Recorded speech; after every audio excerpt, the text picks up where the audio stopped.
All right, thank you so much. Welcome to another episode of the award-winning Sales Game Changers podcast. My name is Fred Diamond from the Institute for Effective Professional Selling. Brian, I'm going to guess most people who are listening or watching today's podcast on YouTube or listening on Apple probably know who I am, and they may know who you are. Brian Green has been on the Sales Game Changers podcast numerous times from the very beginning, and you've been involved with some of our milestone episodes as well. For people who don't know, you are the very first IEPS Partner of the Year. I think that was back in 2017, and we've been following each other for years. We're friends. We talk a lot. We talk a lot about B2B, B2G sales, enterprise sales, what selling professionals need to be doing, what the channel needs to be doing, etc. And we're going to be today talking about how to generate predictable revenue, 6 critical factors. I want to let people know once again that you could find all of the past transcripts at salesgamechangerspodcast.com, transcripts and shows and links to the shows on YouTube and Apple at salesgamechangerspodcasts.com. And your picture, me and you, the very, very first show we ever did, is still at the very top of that page. That was a fun day. For people not knowing, we recorded a prototype of the show back in 2016. We actually did it at the studio where Dave Grohl from the Foo Fighters recorded some of his music in Springfield, Virginia. Brian, it's critical right now because there's more pressure than ever on selling professionals and companies that are in ecosystems and the channel to be generating revenue. It's not a time of niceties anymore. It's a time of, what are you doing for me now? So, Brian, give us a little bit of a catch up on where you are today, what you're doing.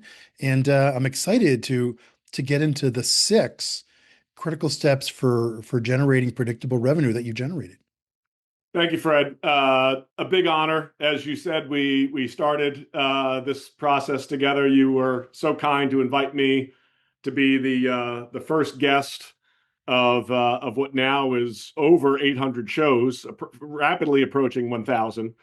And I've been a big supporter of you, your organization, the amazing annual event that you have every year, bringing sales and marketing professionals together under one roof to celebrate a very difficult profession, a very challenging profession. And every year I come to see you, you get bigger and bigger, and the names and the brands, which ironically we're going to be talking about today, get more and more impressive. And so you're not just serving local, regional organizations, you're serving national and in many cases international brands. And so this hopeful conversation is going to be helpful and informative for all organizations, small, medium, and large. And so happy to join you and get into this very productive conversation. So what triggered scheduling this particular show is you said that predictable revenue is not accidental, it's designed. So what do you mean by that? And I'm excited to get deep into this conversation. Yeah. So just for your listeners, clarification. So I've been a professional who's carried a bag. I've been a senior vice president overseeing a large team of international sellers. I've been partnered with marketing. I've been partnered with our program and operational staff. So I have a good perspective in serving large organizations, large federal departments, large systems integrators, large defense contractors, as well as spanning into state and local governments and nonprofits and small businesses as subcontractors, SDVOSBs to my contracts that I had with, say, like the Department of Veterans Affairs. And so my sort of lens, if you will, really cuts across a wide swath of organizations and how they serve the customers that they serve. And I've also been the benefactor of working for some organizations and leaders of those organizations that really got it and got it really well and taught me. And I learned a lot from them and then certainly contributed back. And so what started this journey for me when I founded Generative Selling Solutions, which is an organization that really is designed for providing service, support, training, process development for organizations that are doing sales and marketing and operational support of their customers. And so as a successful seller myself, I recognize that talent has a lot to do with being successful. Capability, competence, right? All of that has a lot to do with being successful in sales. But one of the most important benefits that I had in working with the organizations that I did is the total scope of how we looked at that customer journey. And those kind of 6 factors that we're going to talk about, I'll just kind of preview, is mission clarity.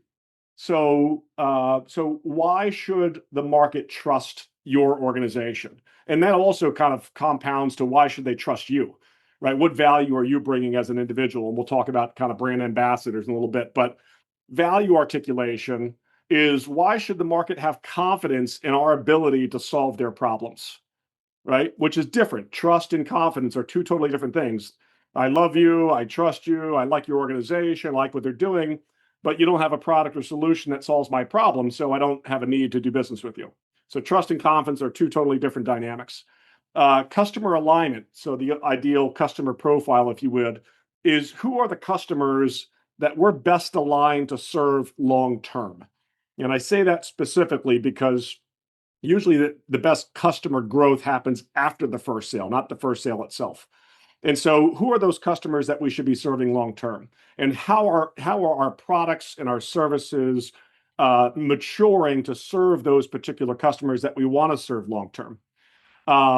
Demand generation, right? Is how do we make ourselves impossible to ignore by the customers that we're aligned to serve best, right? And in so many cases, I serve and support clients that are going after .mil clients, going after small businesses, going after local governments, and they're kind of all over the map, basically chasing revenue, not really targeting those customers uniquely. And so we'll talk a little bit about that as well. And then the final 2 is disciplined selling, which I'm a proponent of, but how do we convert that trust, confidence, and deal momentum into revenue? And how do we align that really well with the buyer journey? And the buyer only cares about sort of their lens and their roadmap. And if you're aligned with them, and if you are, good things happen. If you're not, right, you're going to hit one of the exit ramps pretty quickly. And then the last one, of course, which I just kind of teed up, was the expansion strategy. So how do we compound that earned trust into a deeper, more durable partnership? And so we've got a couple of different stories that we'll get into now, kind of describing how organizations that do this really well, how they're doing it, why they're doing it, and what the net result is. That's exciting. So you used a couple of words there that we talk about all the time, and as you know, the word trust comes up almost every time. I mean, some of the most popular words that we've heard on the over 850 Sales Game Changers podcast episodes: trust, value, etc. So mission clarity. So basically, the question there is like, why should the market trust us?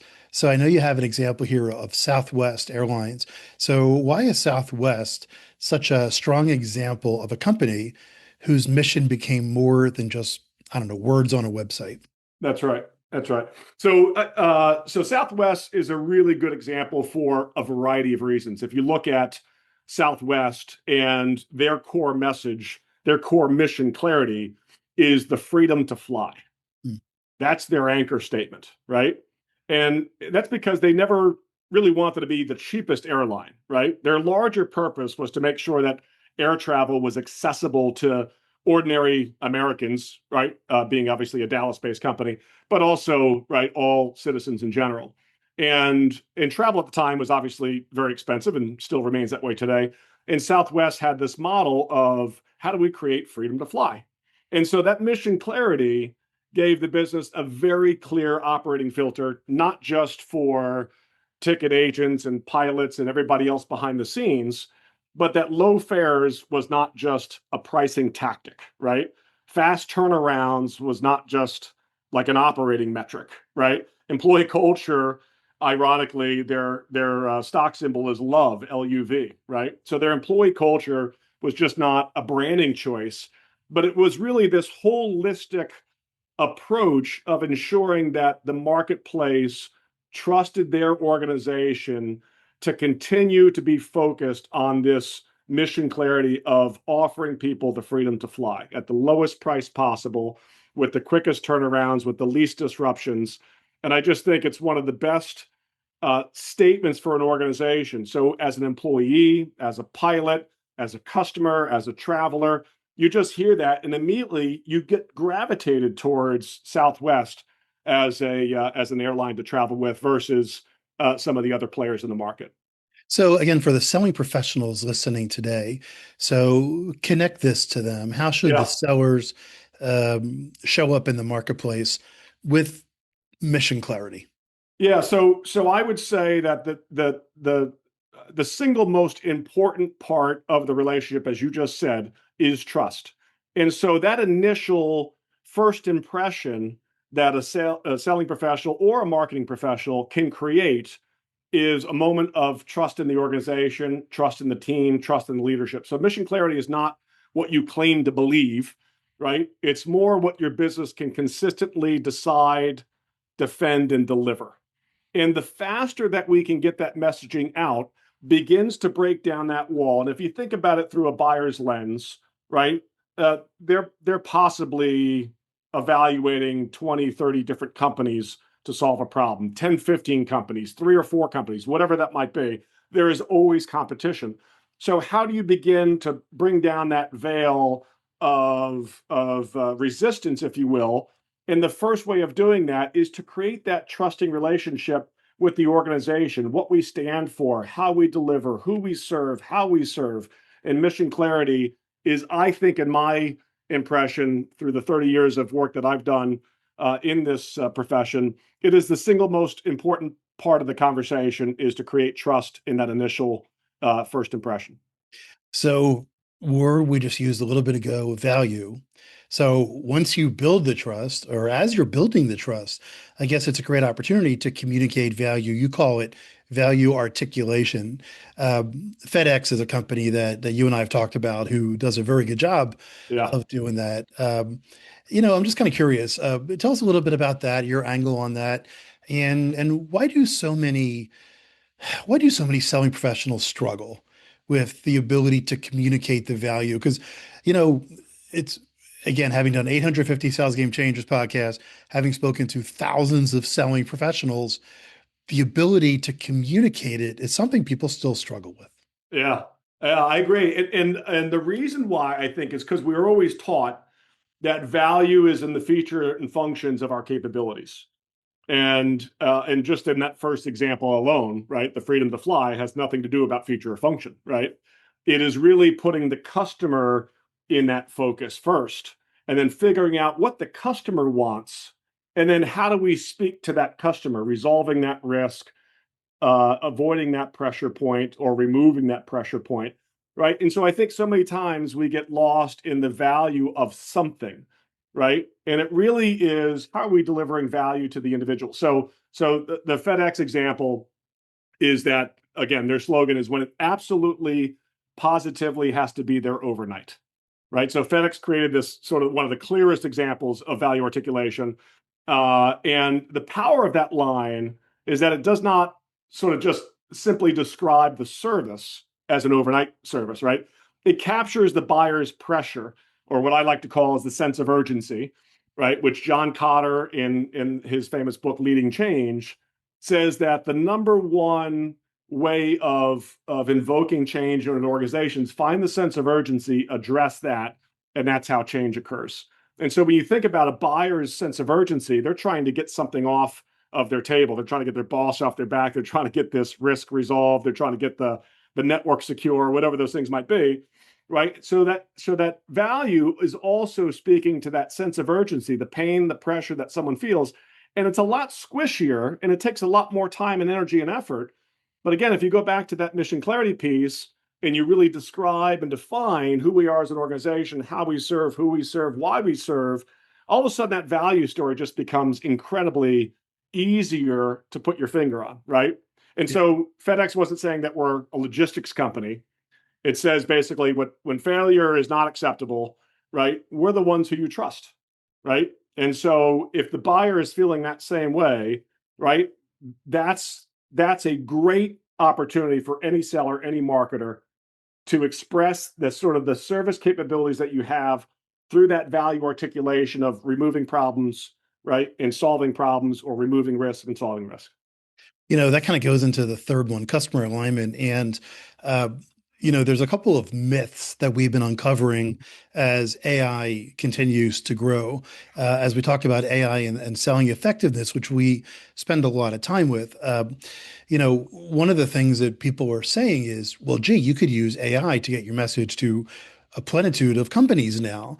Well, Yeah. the problem is, even the biggest companies in the world don't serve everybody, right? And So so true. talk a little bit about, customer alignment. Why is it so difficult for companies to admit that they're not really built for every single customer? And then what's your message to the selling professionals who don't realize that yet or need to be Yeah.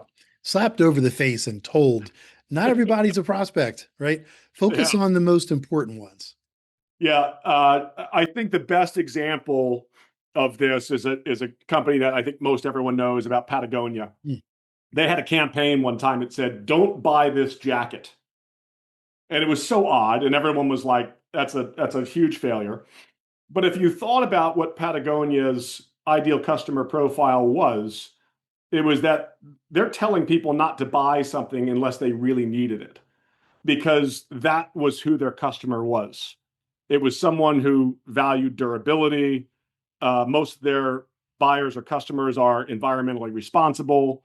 They prefer long-term use over disposable consumption. So they knew specifically who their customer segment was, and down to the level of detail, so much that they knew to say, it was safe to say, "Don't buy this jacket," right? And it immediately was like, "Oh, well, okay, now why don't I want to buy this jacket?" So it almost kind of like created the reverse effect, which is why it was such an incredible campaign.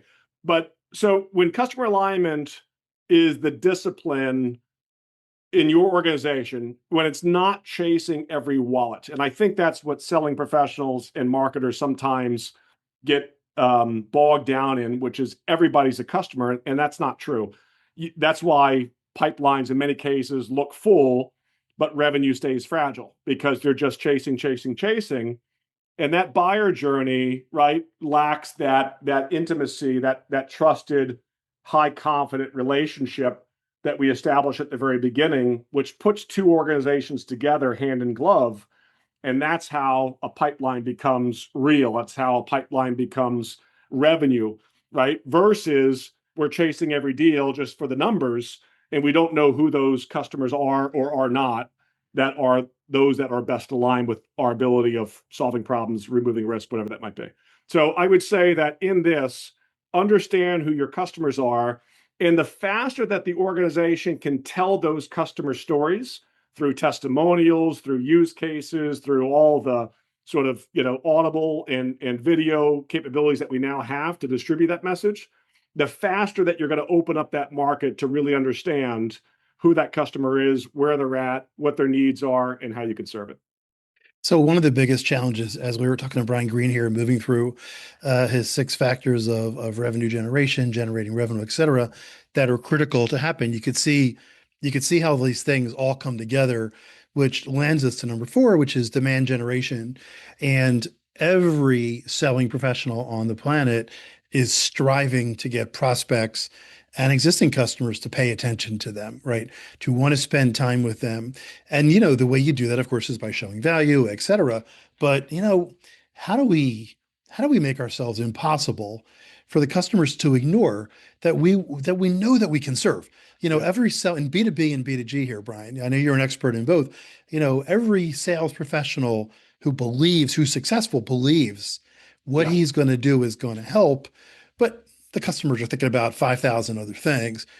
The great selling professionals have their attention, right? And it's not just, the biggest companies on the planet, the Amazons, Microsofts, et cetera, in tech. There's smaller companies who figured out a way, and the selling professionals have figured out a way to get that attention. that's right. Yeah, so demand gen, I think, is probably one of the most challenging roles that any organization has. Email is getting more and more filtered, and in many cases not even used. Right now, you've got AEO, GEO agentic searches going on where we're trying to figure out, how to get AI to recognize and understand our company. But at the end of the day, demand gen is about getting relevant attention on your core mission. And again, you're kind of seeing a thread here, right? Why this entire sort of arc is so important, because when you're able to create demand by the people who are seeking your products and services and are core to your mission and their mission, magical things happen, right? And not to say that demand gen isn't a numbers game, because it is, right? You touch as many people as you can, right, with relevant messaging, but it's become so saturated. And so one of the examples that I use is the Red Bull Stratos story, where they didn't run an ad, right? They created gravity. And so back in October of 2012, I think it was 2011, 2012, Red Bull sponsored Felix Baumgartner's jump from the edge of space, and like millions viewed it, over a billion watched it. And it just immediately drew the attention of the Red Bull ICP, their ideal client profile. Who was it, right? It was enthusiasts, it was A-type personalities, it was outdoors, right? It was X game type, enthusiast. And so they knew exactly who their customer was, and they knew exactly the campaign that they needed to sort of tie their brand to. And it got probably one of the most attention-getting campaigns probably in our history, which is when Baumgartner jumped off from 24 miles high in the sky, and we've all seen it, right? First human being to break Mach 1 travel as a human. It's just incredible, right? And so you go, okay, well, we can't all be Red Bull, right?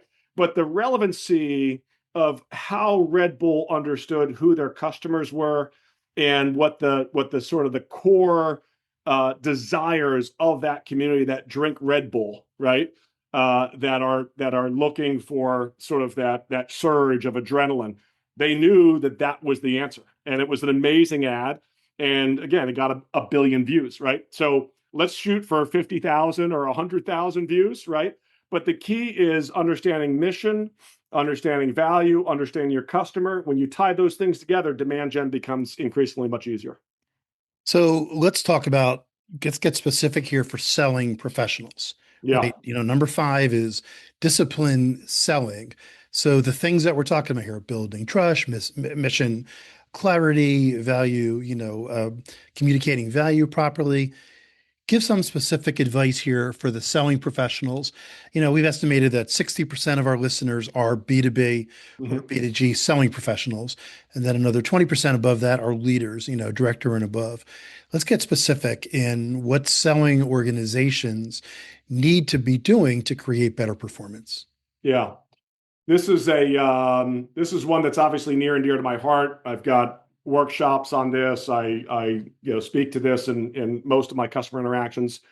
And what I would say on the discipline selling front is, if in fact you're willing to sweat the details as a professional, not everyone's going to be a rainmaker, right? Not everyone is going to be number one, right? But in most cases, leaders don't want a room full of number ones. They want, right, a room full of A minus, B plus, because that's consistent, right? A room full of number ones sort of come and go, right? And so you want consistency across your sales teams. You want everybody operating at a consistent operating standard, with messaging, with engagement, with negotiations, with effectiveness. And so, so the example that I like to share on discipline selling is not an organization, but the British cycling organization. Mm.